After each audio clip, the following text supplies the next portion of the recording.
जय हिंद दोस्तों, स्वागत है आप सभी का अपना यूट्यूब चैनल अनिकेत में जीके इतिहास पर। चलिए दोस्तों, आपके एग्ज़ाम बिहार जीविका भर्ती 2025 के तैयारी को महत्वपूर्ण बनाने के लिए हम लेकर आ गए हैं। मोस्ट इम्पोर्टेंट प्रश्न देखेंगे, थ्योरी भी है प्लस ऑब्जेक्टिव भी है, दोनों हम देखेंगे इस वीडियो में। तो इससे पहले ये दूसरा सेट है बिहार जीविका भर्ती 2025 का। तो चलिए बढ़ते हैं अपनी प्रश्नों को। और जो लोग हमारे चैनल पर पहली बार जुड़े, प्लीज़ इस चैनल को जरूर सब्सक्राइब कीजिएगा और वीडियो अच्छा लगता है तो लाइक करना ना भूलें। इसका PDF हम फ्री में अपने टेलीग्राम पर देते हैं, जिसका लिंक दिया गया है। तो ये मोस्ट इम्पोर्टेंट प्रश्न है, थ्योरी भी है प्लस उसके बाद ऑब्जेक्टिव भी है। तो थ्योरी करवाएंगे। तो चलिए बढ़ते हैं बिना देरी के ओर। तो जैसे दिया गया है कि स्वयं सहायता समूह क्या है। सबसे पहले ये जानते हैं कि स्वयं सहायता समूह क्या है। यानी स्वयं सहायता समूह जो 10 से 20 व्यक्तियों का एक छोटा सा क्या होता है, स्वैच्छिक समूह होता है, जो समान सामाजिक आर्थिक पृष्ठभूमि के होते हैं और अपनी साझा समस्या को हल करने के लिए एक साथ आते हैं। तो ये है स्वयं सहायता समूह। तो ये था आपका बेसिक चीज़। अब हम जानते हैं कि स्वयं सहायता समूह का मुख्य विशेषता क्या है। इसमें क्या है, स्वैच्छिक गठन, समरूपता, नियमित बैठक, नियमित बचत, आंतरिक ऋण, और उसके बाद क्या है, आपसी विश्वास एकजुटता और रिकॉर्ड रखना। ये सारे किसका होता है, और निर्णय लेने में भागीदारी। ये जो सभी ठो होता है, जितना भी है ये विशेषता, ये किसका है, स्वयं सहायता समूह का ये टोटल आपका विशेषता है। तो अब याद रखिएगा। तो देखिए दोस्तों, ये थ्योरी है। थ्योरी के बाद इसके बाद हम ऑब्जेक्टिव करवाएंगे। तो ये टोटल आप थ्योरी पढ़ सकते हैं, हम PDF में दे देंगे इसका लिंक। टेलीग्राम से आप जरूर जुड़िए, इसका PDF हम दे देंगे, तो उससे आप लोग इसे अच्छे से कवर करके देख सकते हैं। सारे थ्योरी दिया गया है। तो हम अभी बढ़ेंगे किसके, देखिए अब यहाँ पर जो दिया गया है, देखिए उच्च स्तरीय महासंघ, कलेक्टर स्तरीय महासंघ जो आपके पद है, उस पर आधारित प्रश्न रहने वाले हैं। तो चलिए हम बढ़ते हैं अपने प्रश्नों को। अब आपका देखिए ये SSG यानी बैंक लीकेज का, ये बैंक लीकेज का प्रश्न है। तो बढ़ते हैं अपने प्रश्नों को। और उसके बाद फिर आ जाएगा आपका ग्रामीण क्षेत्रों में प्रचलित विभिन्न वित्तीय उत्पादन के बारे में भी विस्तार से दिया गया है। अब ये थ्योरी में आप पढ़ सकते हैं, इसका PDF हम लिंक दे देंगे, आप ज़रूर से ज्वाइनिंग कीजिएगा। चलिए हम बढ़ते हैं अपनी ऑब्जेक्टिव प्रश्नों की ओर। तो थ्योरी आप पढ़ लीजिएगा खुद से, उसके बाद आप ऑब्जेक्टिव मार लीजिएगा। तो चलिए हम बढ़ते हैं। जैसे दिया गया पहला प्रश्न कि स्वयं सहायता समूह में आमतौर पर कितने सदस्य होते हैं। अभी हमने बताए थे कितना सदस्य होता है, 10 से 20 सदस्य होते हैं। कितना सदस्य होते हैं, 10 से 20 सदस्यों का जो होता है वो स्वयं सहायता समूह होते हैं। तो ऑप्शन आपका क्या हो जाएंगे, बी बिल्कुल राइट आंसर हो जाएंगे।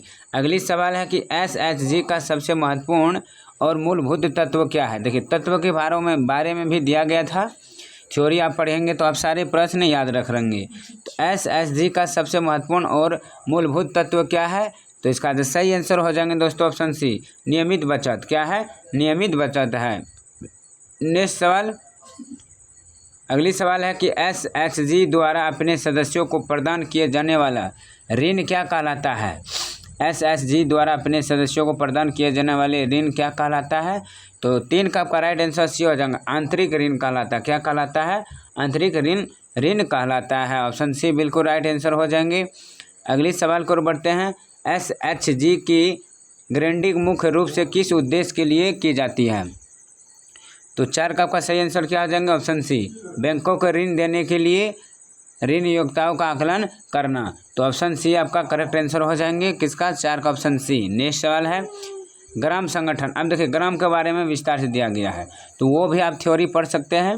तो ग्राम संगठन जिसे हम VO कहते हैं, कितने स्वयं सहायता समूहों का समूह होता है ग्राम संगठन में। इसका जो सही आंसर हो जाएंगे 5 का आपका B हो जाएंगे, 10 से 20 ही होता है। अगली है क्लस्टर स्तरीय महासंघ। अभी हमने दिखाए थे कि क्लस्टरीय महासंघ किस स्तर पर गठित होता है। तो 6 का आपका सही आंसर क्या आ जाएगा, प्रखंड बलों के स्तर पर गठित होता है। कौन, क्लस्टर स्तरीय महासंघ किस स्तर पर गठित होता है, तो प्रखंड यानी बलों के स्तर पर यह गठित होता है। ऑप्शन B बिल्कुल राइट आंसर हो जाएंगे। अगली सवाल है कि भारत में SHG बैंक लिंकेज मॉडल को बढ़ावा देने में किस संस्था ने अग्रणी भूमिका निभाई है। वेरी इंपॉर्टेंट प्रश्न है, इसमें जितना भी करवाएंगे आपका एग्जाम से रिलेटेड हूबहू प्रश्न है। तो भारत में एसएसजी बैंक लिंकेज मॉडल को बढ़ावा देने में किस संस्था ने अग्रणी भूमिका निभाई? आपका सही आंसर क्या हो जाएंगे? ऑप्शन सी, नाबार्डा यानी राष्ट्रीय कृषि और ग्रामीण विकास बैंक ने। तो ऑप्शन आपका C is the right answer हो जाएंगे। अगली सवाल, एसएसजी बैंक लिंकेज का एक प्रमुख लाभ क्या है? एसएचजी बैंक लिंकेज का एक प्रमुख लाभ क्या है? तो 8 का आपका सही आंसर क्या हो जाएंगे? A B C D E, आपका सी हो जाएंगे। ग्रामीण गरीबों को औपचारिक वित्तीय सेवाओं तक पहुंच प्रदान करना। तो ऑप्शन आपका C is the correct answer हो जाएंगे। 8 का option C is the right answer हो जाएंगे। अगली प्रश्न को बढ़ते हैं दोस्तों। अगर वीडियो को प्रश्न अगर क्वालिटी अगर मेहनत अच्छे लगे तो आप ज़रूर वीडियो को लाइक कीजिएगा दिल से, और इसका PDF टेलीग्राम पर दे देंगे। और जो लोग अभी देख रहे हैं नए, इस चैनल को जरूर सब्सक्राइब करिए। आपके एग्जाम तक लगातार हम बने रहेंगे, सेट पर सेट लेकर आएंगे। अगली है कि ग्रामीण क्षेत्रों में कम आय वाले व्यक्तियों के लिए डिजाइन किए गए छोटे प्रीमियम वाले बीमा उत्पादन क्या कहलाते हैं? तो 9 का आपका क्या हो जाएगा? सूक्ष्म बीमा कहलाते हैं। क्या कहलाते हैं? सूक्ष्म बीमा कहते हैं। तो ऑप्शन सी बिल्कुल राइट आंसर हो जाएंगे। नेक्स्ट सवाल है कि ग्रामीण क्षेत्रों में वित्तीय सेवाओं को प्रदान करने के लिए मोबाइल फ़ोन, इंटरनेट और बायोमेट्रिक्स जैसी डिजिटल प्रौद्योगिकियों के उपयोग को क्या कहते हैं? तो 10 का आपका राइट आंसर क्या हो जाएंगे दोस्तों? 10 का आपका क्या हो जाएगा? पारंपरिक बैंक, डिजिटल वित्तपोषण या कैश लेन देन या प्रत्यक्ष लाभ हस्तांतरण यानी DBT।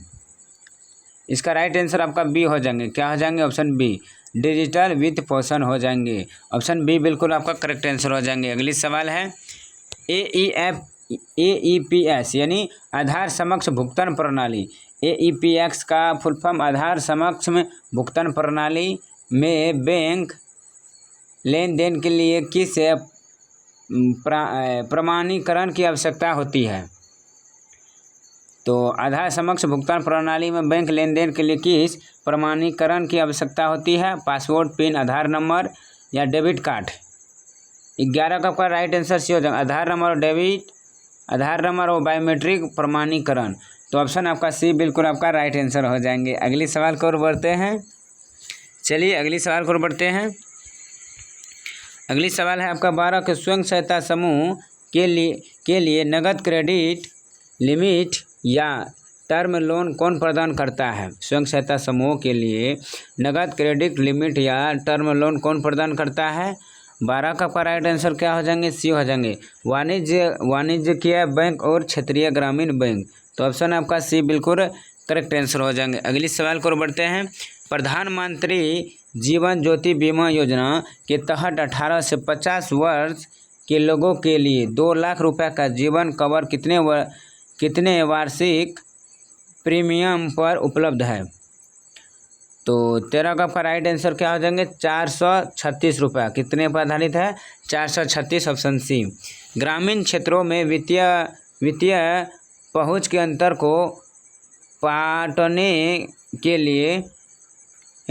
के लिए बैंक किसकी सहायता लेते हैं? जो बुनियादी बैंकिंग सेवाएं प्रदान करते हैं। ग्रामीण क्षेत्रों में वित्तीय पहुंच के अंतर को बांटने के लिए बैंक किसकी सहायता लेते हैं?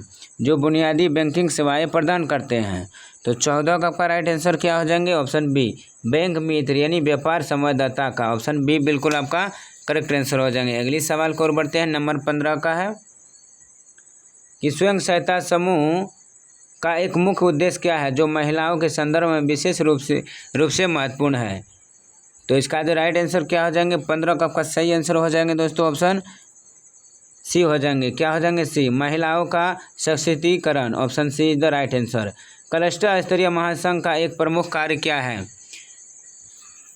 क्लस्टर स्तरीय महासंघ का एक प्रमुख कार्य क्या है?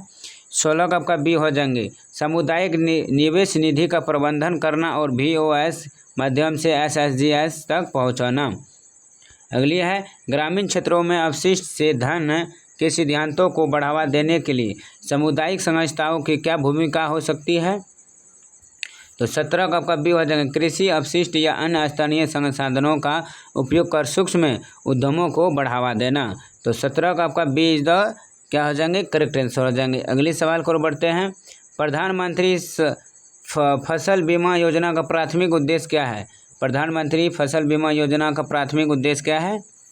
तो 18 का आपका राइट आंसर बी हो जाएंगे प्राकृतिक आपदाओं से फसल के नुकसान की स्थिति में किसानों को वित्तीय सहायता प्रदान करना। तो ऑप्शन बी बिल्कुल आपका करेक्ट आंसर हो जाएंगे। अगली सवाल है एसएचजी के सदस्यों में नेतृत्व कौशल और वित्तीय साक्षरता विकसित करना किस प्रक्रिया का एक महत्वपूर्ण हिस्सा है?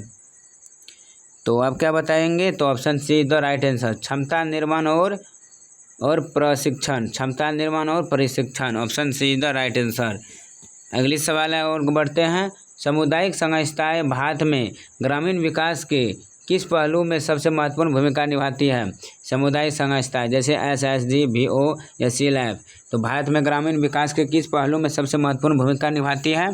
तो 20 का आपका राइट आंसर क्या हो जाएंगे दोस्तों? 20 का आपका राइट आंसर सी हो जाएंगे लोकतंत्र को जमीनी स्तर पर मजबूत करना और गरीबों को सशक्तिकरण करना। ऑप्शन सी बिल्कुल आपका करेक्ट आंसर हो जाएंगे। तो चलिए दोस्तों आज के लिए बस इतना हो ही। इसमें भी ये पार्ट 2 में भी 20 ही प्रश्न करवाए हैं, 20-20 का प्रश्न होता है सेट में। तो फिर मिलता हूँ कल का सेट में।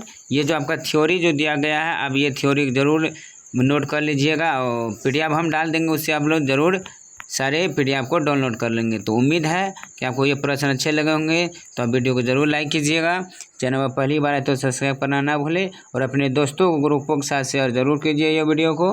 तो चलिए आज के लिए इतना ही। धन्यवाद। जय हिंद। All the best.